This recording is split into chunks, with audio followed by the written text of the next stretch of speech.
エアターンしようとして。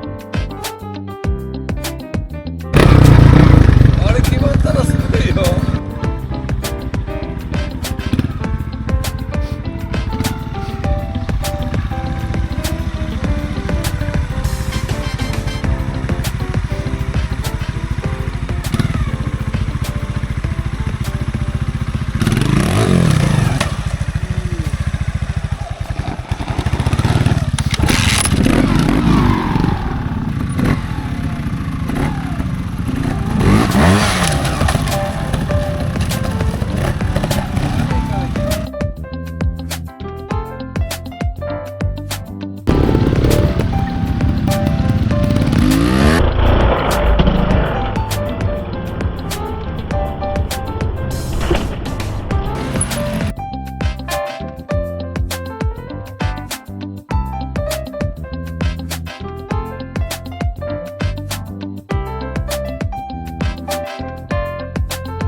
母さんそこ行くよ。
今のバッチリやろ。なんでアクセルが足りんのちょっと。いや、バランスが悪い。あと、最初のやっぱ体勢が自分がやっぱうまくいってないから。ゆうしくんのが立っとるもんね。バイクだけ飛べんの。で、待ってしまうようやないですかね。あ絶対一瞬待っとる状況でさえ。どこでさっきのはなんとかレンジャーでいけたけど、大体ね、待ってしまうんですよね。どこでおお。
これスピード殺したやろ。スピード殺したよ。